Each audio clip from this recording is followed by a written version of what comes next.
Assalamualaikum warahmatullahi wabarakatuh. Waalaikumsalam warahmatullahi wabarakatuh. Bismillahi masyaallah la yasukul khaira illallah. Bismillahi masyaallah maka min ni'matin fa minallah. Bismillahi masyaallah la yasrifu su'a illallah. Bismillahi masyaallah la ya'ti bil hasanati illallah. Bismillahi masyaallah la hawla wa la quwwata illa billahil aliyyil azim. Alhamdulillahilladzi qad ahraja nata'ijal fikri li arbabil hijah. Wassalatu wassalamu ala sayyidina Muhammadin sayyidil mursalin wa imamil muttaqin wa qaidil ghuril muhajjalin wa ala alihi wa sahbihi ajma'in. Amma ba'du. Allahumma rabbi yassir wa la tu'assir wa bitammim bil khair. Rabbi shrah li sadri wa yassir li amri wa hlul 'uqdatam min lisani yafqahu qawli. Rabbi zidni ilma warzuqni fahma. Allahumma iftah 'alaina futuhal 'arifin wa faqihna fid din wa 'allimna ta'wil. Nawaina ta'alluma wa ta'lim li ilahi kalimatillah wal mardatillah wa la haula wa la quwwata illa billah. Yang terhormat Datuk Rio dan juga selaku Ahlul Bait serta seluruh anggota dan juga yang kami hormati BPD serta anggotanya, lembaga adat, pegawai syara, bapak-bapak, ibu-ibu, hadirin wal hadirat yang kami hormati. Mengawali pertemuan kita, marilah kita bersyukur kepada Allah Ta'ala, yaitu dengan mengucapkan Alhamdulillahi Rabbil Alamin. Kemudian salawat dan salam tak luput kita kirimkan kepada ruh junjungan alam, yakni Nabi besar Muhammad sallallahu alaihi wasallam, dengan sekurang-kurang lafaz Allahumma shalli ala sayyidina Muhammad wa ala alihi wa sahbihi wa barik wa sallim ajma'in. Mudah-mudahan kita mendapat syafaat daripada beliau dan juga dikumpulkan bersama dengan beliau di masa kelak. Amin ya rabbal alamin. Sebagaimana Allah Ta'ala berfirman dalam Al-Qur'an, ba'da a'udzu billahi minasyaitonir rajim, innallaha wa malaikatahu yusholluna 'alan nabi ya ayyuhalladzina amanu shallu 'alaihi wa sallimu taslima. Sesungguhnya Allah dan para malaikatnya senantiasa berselawat kepada Nabi. Wahai orang-orang yang beriman, berselawatlah kamu dan ucapkanlah salam kepada Nabi Muhammad taslimah, salam yang paling mulia. Maka ada satu kitab yang berjudul Madza fi Sya'ban, apa yang ada di bulan Sya'ban.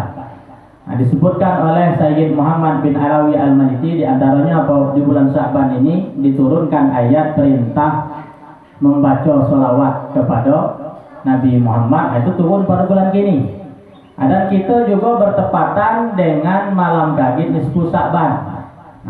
Itu sekaligus langsung penutupan sementara pengajian PKK.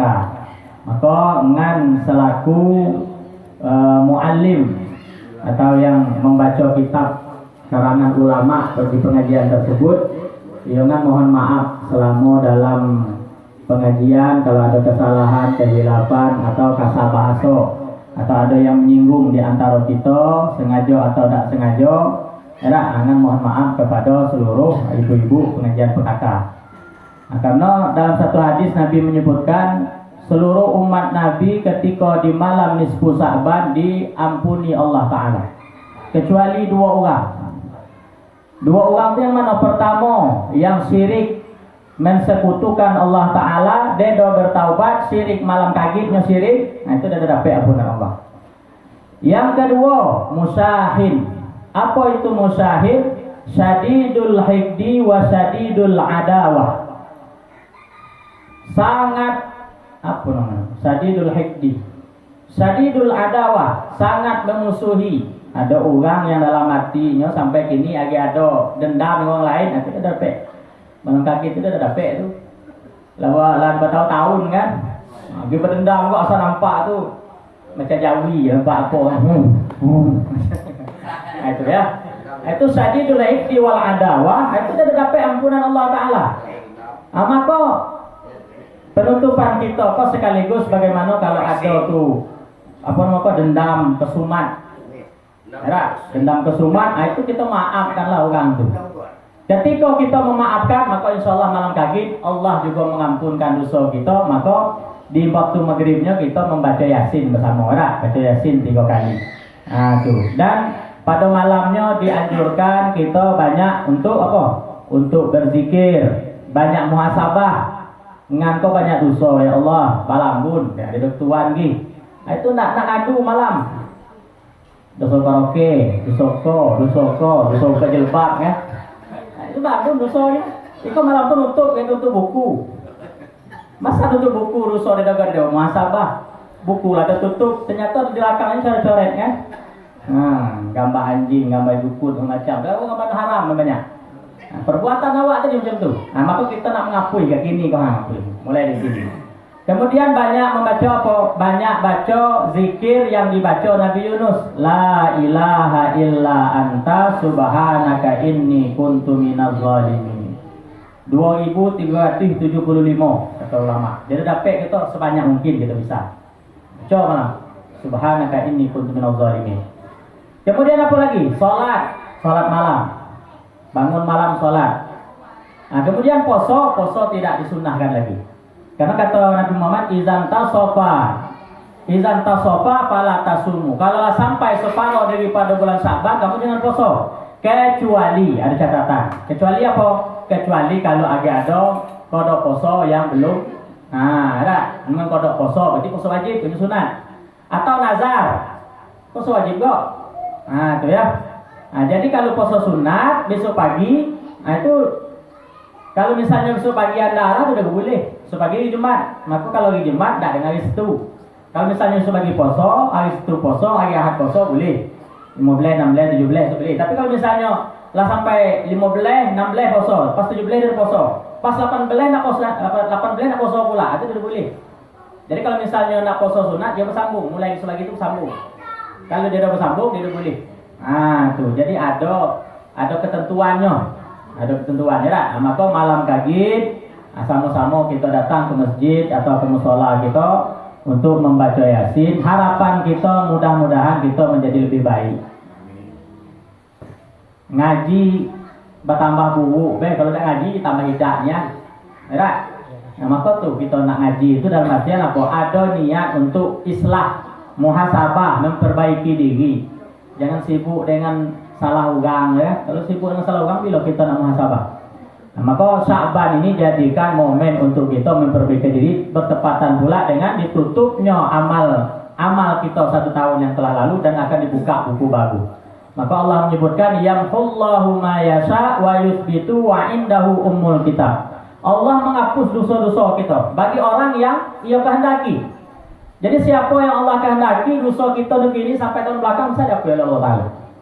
Nah, tapi kita dengan niat taubat, mandi taubat, balik mandi taubat, ya Allah taubat daripada segala dosa kan. Maka tidak akan melakukannya lagi. Kalau melakukan lagi taubat lagi. Jangan ditunda-tunda. Nah, ya. Dia lawan atau tobat apa? Tobat sambal gitu orang. Tobat terus. Karena tobat sambal itu tobat kok. Kita kok orang lemah. Orang lemah apa? Ya sudah tobat kadang itu sampai sehari. Bawa sejam baru berat dosa. Karena dalam hati kecil kita ada ingin berbuat baik. Nah, tuh. Ada ingin berbuat baik, tetapi kita dikalahkan oleh hawa nafsu negedang tadi. Nah, maka setelah bertaubat, kita menghadap bulan poso. Nah, bulan poso itu juga poso itu kata ulama ada 3 model orang poso. Yang pertama poso awam. Apa itu poso orang awam?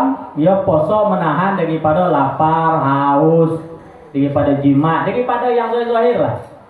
Asalnya lah makan, asalnya lah bisa nahan lapar, nahan haus, itu poso orang awam. Nah, itu yang kebanyakan di antara kita itu poso orang awam. Matonya lagi mencelik yang maksiat, nah, itu poso orang awam. Mulutnya lagi ngatur orang, ini poso tapi yang ngatur orang.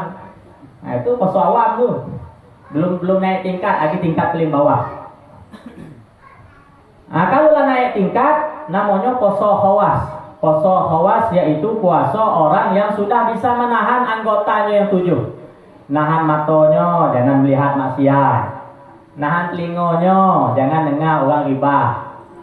Nah, kalau dengar orang ribah, berkek ya duduk ada. Nah, sebenarnya kalau terdengar tu lagi lah, jangan pergi. Maka ada ulama tu mengatakan apa? Naumus shaim, dalam satu hadis naumus shaim ibadah. Puasa tidurnya orang yang puasa itu ibadah. Ngan dulu cari kan apa dalilnya orang puasa tidur itu ibadah. Dicari-cari orang mengatakan banyak tidur makruh. Kalau tidur bagaimana makruh. Ternyata bertemu di zaman kini. Zaman kini kok kalau kumpul-kumpul tak lain tak bukan pasti ngata orang tu lah banyak. Ngata orang tu lah banyak. Maka dari hadis Nabi itu kita bisa ambil pelajaran daripada ngata orang dia buat tidur. Tidur aja ngata orang. Maka apabila tidur tu diniatkan, ngan tidur kau niat supaya jangan ngata orang. Maka tidur kita tu nilai ibadah. Jadi dengan tidur kita bisa beribadah. Dengan niat tadi kalau kita jago, kita nak duduk luar, duduk dengan orang, ngutak-ngutak akhirnya ngata orang, pahalanya hilang. Karena Nabi mengatakan khamsun yuftirna siyam, ada 5 perkara yang membatalkan pahala puasa. Puasanya dah batal, pahalanya batal. Artinya apa? Cuma dapat lapar dengan haus baik. Nah, yang pertama apa yang pertama? Yaitu kizib, ngicuh, berbohong. Nah, ada. Kau yang mesti kita jaga kau bohong. Kemudian yang kedua, ribah. Kau yang kita sebut tadi, mengata orang. Dan ngata orang itu dosanya gedangnya. Kalau kita nyimak di dalam peristiwa Isra wal Mi'raj, Nabi melihat sekelompok kaum lahum azparun min nuhas. Mereka memiliki kuku dari tembaga, dari besi-besi panas. Yahmasuna bihim wujuhuhum. Yahmasuna biha wujuhum. Yang mana kuku tadi mencabik muka. Cabik muka terpacul mata, jatuh. Ada, tak tampak tulang, langsung nampak tulang. Kemudian cabik dada, mengalir darah, menyembur darah. Kemudian iluk balik, cabik pula macam tu. Lalu Nabi bertanya, wahai malaikat Jibril, apa dosa yang dilakukan kaum kau? Sampai mereka mencabik muka mereka sendiri, mencabik dada mereka sendiri sampai keluar darah. Cabik dada keluar langsung nampak tulang. Cabik muka terpacul mata. Lalu apa kata malaikat Jibril? Mereka ini adalah daripada umatmu wahai Nabiullah Muhammad. Semasa hidup gawainya nyebut keburukan orang terus, nyebut aib orang terus. Jadi semasa hidup juga gawainya tadi menyebutkan kekurangan orang lain. Itulah duduk sekali ngata orang, duduk sekali ngata orang. Ada pernah duduk baca la ilaha illallah, ada pernah. Duduk sekali, itu lebih kita ngaji. Ketika kita ngaji, duduk kita baca selawat kan. Duduk kita baca syair, duduk kita mengingatkan bagaimana untuk kehidupan setelah kita mati. Itu guna kita ngaji. Jadi ngaji itu ada gunanya. Kenapa gunanya tadi? Gunanya yang biasanya waktu itu digunakan atau orang dengan sebab ngaji. Jadi waktu itu kita baca yasin, kita baca selawat, kita baca istighfar. Jadi teralihkan. Itu ya. Itu poso yang tingkatan kedua. Jadi yang pertama tadi yang membatalkan bahwa poso kizib. Apa itu kizib? Berbohong, ngicuh. Kalau laki bini itu kok ngicuh gitu. Ada. Yang kedua tadi riba kata orang. Yang ketiga namimah. Apa namimah? Namimah itu ngadu domba. Gara-gara kita orang bercakap. Gara-gara kita orang ngadu, orang bergaduh. Tuh, ada macam tu. Dia ada ngata orang, tapi gara-garanya orang bercakap. Mulut tu kasarnya. Apabila orang dengan cakap tu langsung angik orang dah. Padahal itu tadi bahayanya namimah, adu domba. La yadkhulul jannah namam kata Nabi. Tidak masuk surga orang yang perangainya ngadu domba. Dan Nabi juga melihat dalam Isra Mi'raj, Nabi melihat yaitu orang yang gunting mulut, gunting lidah. Gunting mulut, gunting lidah. Gawainya apa? Itulah contoh orang yang sering buat fitnah tadi. Orang yang sering mengadu domba orang lain. Kemudian yang keempat, al-yaminul kadzib, bersumpah dengan berdusta. Sumpahnya bersumpah tapi sumpahnya itu ngicuh. Demi Allah. Jadi ucapan demi Allah ternyata demi Allahnya sumpahnya ngicuh, itu batal pahala puasa. Kemudian yang kelima, wan nazru bi syahwatin, memandang dengan syahwat.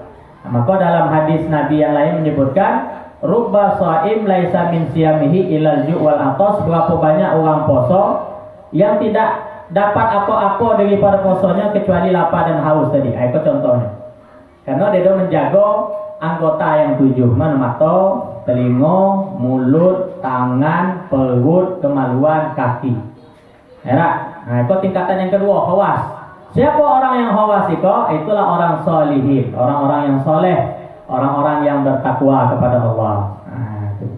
Jadi kita tuh usaha poso kita tuh jangan sampai di batas derajat pertama. Usahakan sampai derajat kedua. Mana derajat kedua kok tadi? Mencegah diri kita daripada hal-hal yang dilarang oleh Allah Ta'ala. Nah, sumbernya apa sumbernya? Sumbernya adalah hawa nafsu. Hawa nafsu. Jadi ketika bulan poso, setan diikat, setan dibelenggu. Dalam hadis Nabi mengatakan, ketika bulan poso, pintu surga dibuka, pintu neraka ditutup, setan dibelenggu. Tapi ada kadang tak ada di antara kita bertanya, kenapa orang ada gubuk jahat, ada gubuk maksiat, yang dibelenggu setan, nafsu dia dibelenggu. Kita apa ada nafsu? Dan asal poso pun juga dengan nafsu tadi. Dalam satu riwayat disebutkan, ketika bulan poso, Allah menciptakan dua makhluk, satu akal, kedua nafsu. Ketika Allah menciptakan akal, Allah bertanya kepada akal, wahai akal, ya akal, wahai akal, man anta wa man ana, kata Allah. Siapa kau, siapa ngan? Nah itu kata Allah bertanya kepada akal. Apa kata akal? Anta Rabbi wa ana abduka. Engkau adalah Tuhanku, sedangkan aku hambamu yang lemah. Artinya, kalau orang menggunakan akal sehatnya, dia dong ikut hawa nafsunya, maka posonya akan terjaga. Tetapi kalau nafsunya yang diikutnya, akhirnya apa? Yang haram dilaksanakan dibuat ada. Yang maksiat dilakukan dalam bulan poso.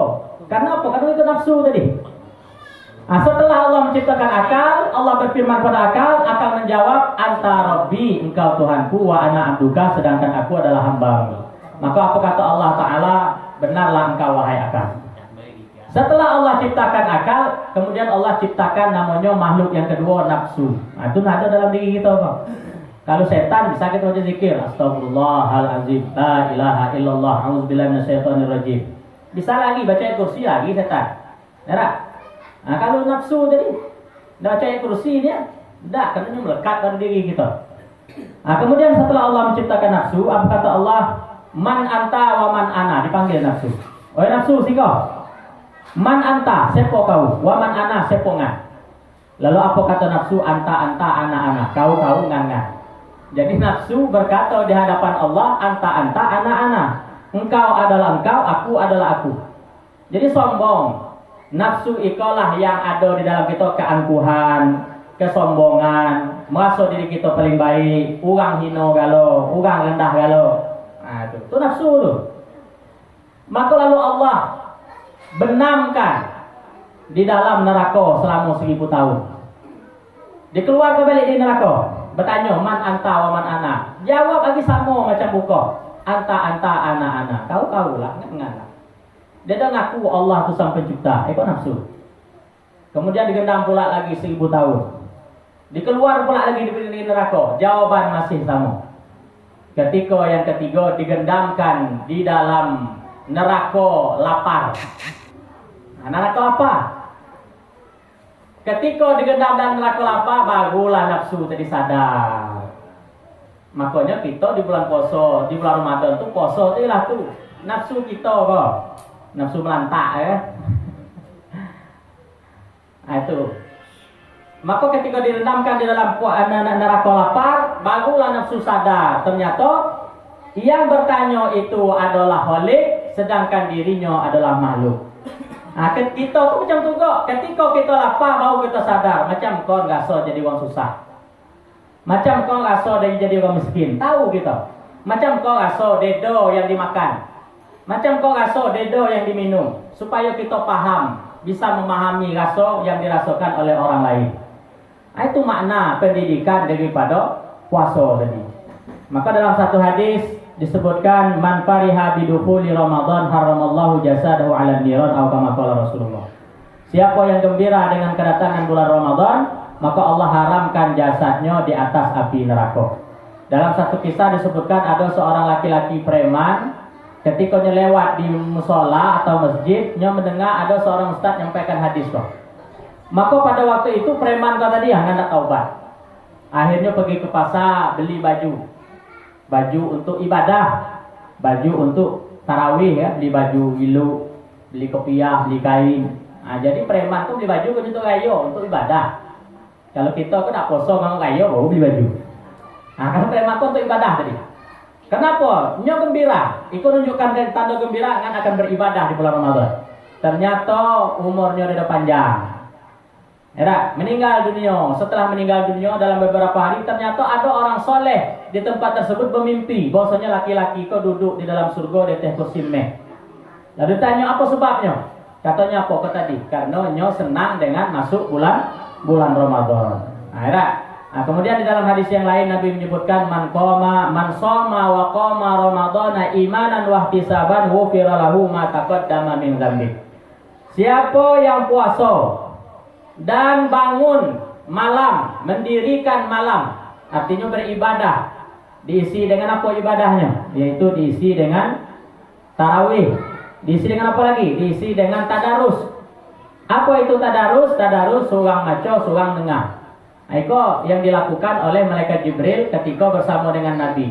Malaikat Jibril turun pada bulan Ramadan, ya, kemudian membaca Al-Quran Nabi dengar. Jadi belajar Al-Quran. Nah, jadi siapa yang puasa di bulan Ramadan dan mendirikan Ramadan imanan wa ihtisaban karena keimanan dan mengharapkan ridha Allah Ta'ala, apa kata Nabi? Ghufira lahu ma taqaddama min dzambi. Niscaya Allah hapuskan segala dosanya yang telah lalu. Jadi dosa kita yang telah lalu dihapuskan oleh Allah Ta'ala dengan sebab kita mendirikan bulan Ramadan. Jadi bulan Ramadan kok, kalau kita diam kita dihitung tasbih. Kalau kita doa kita mustajab. Kalau kita beribadah, amal ibadah kita dilipat gandakan oleh Allah Subhanahu wa Ta'ala. Bahkan tidur kita baik bernilai ibadah. Kemudian di antara sunnah-sunnah ketika kita poso ada yang pertama apa? Sahur, makan sahur. Bangun makan sahur. Jam berapa iloknya? Sahur itu disunnahkan di takhir. Di takhir itu ya anak-anak masuk subuh. Ya taruhlah jam 4.30 ini lah. Nah, makan jam 4.30. Ada berapa lama sudah tuh orang mulai baca ayat, kemudian azan, nah kita sembahyang subuh. Nah, sahur. Jadi sahur disunnahkan di takhir. Kemudian disunnahkan berbuka. Berbuka menyegerakan berbuka poso. Jadi kalau masuk waktu berbuka, jangan ditunda lagi. Ada angkatin dulu. Biar banyak pahalanya nunggu jam 7. Itu punya tuh ya. Jadi ketika masuk, sapak merah keluar, uang azan segera berbuka. Nah, kemudian disunnahkan berbuka ala tamrin dengan kurma. Jadi sunnah dengan kurma. Nah, setelah kita berbuka, baru disunnahkan pula lagi baca doa. Allahumma laka sumtu wa bika amantu wa ala rizqika aftartu. Jangan baca doa dulu. Jadi berbuka dulu. Nah, dengan kurma, kalau ada kurma dengan air, ada minum 3 teguk. Nah, sudah itu baru Allahumma laka sumtu wa bika amantu wa ala rizqika aftartu bi rahmatika ya arhamar rahimin. Dhahaba dhama'u wa abtalatil arub wa thabatal ajru insyaallah ta'ala. Nah, kemudian setelah itu disunnatkan bagi bapak-bapak ngedang belanja dini uang rumah ya. Kagak ya. Ya. Sunnah tu disunnahkan kalau besoknya belanjanya 100 misalkan seminggu tambah. Itu dianjurkan, disunnahkan. Jadi poso itu disuruh kita untuk apa? Ketika kita berbuka tadi timbul rasa nikmat, rasa syukur kita kepada Allah itu tadi dengan kalau misalnya tambah tanggung kan, ayah nak nikmat tu ayah kan. Awak sama tanggung apa kata ininya? Saya dah bagi. Itu ya. Jadi mungkin itulah yang dapat kami sampaikan. Mudah-mudahan segala kegiatan kita yang telah lalu, kegiatan baik kita, amal baik kita diterima oleh Allah Ta'ala.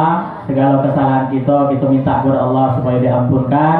Dan juga kalau ada di dalam hati kita perasaan yang dendam kepada orang lain, hilanglah. Cepat-cepatlah bermaaf. Sebelum masuk waktu maghrib lagi. Nah, tuh. Kemudian dengan sebagai guru lah ya, dalam pengajian kita, ya mohon maaf atas segala kesalahan, kehilafan, kekurangannya, dan juga kepada perangkat Datuk Rio dan mengucapkan terima kasih karena sudah istilahnya mendorong, mensupport lah untuk kegiatan pengajian. Karena tuh Rio nemu kau bila mulai ngaji PKK. Nah, tuh berarti Rio itu tak ada baik. Cuma dia baik itu dia apa? Pembacara itu. Tukang sampai dia dogo. Berarti sudah tuh gue tuh. Jangan pembacaranya kok nyuplak tukang sampai sudah tuh kan. Nah, jadi sudah kau untuk kedepannya apabila buka pengajian itu yo, lah ada bercakap ada peningkatan kan. Nah, tuh. Jadi kita sama-sama belajar. Nah, ya. Akhirul kalam. Assalamualaikum warahmatullahi wabarakatuh. Waalaikumsalam warahmatullahi wabarakatuh.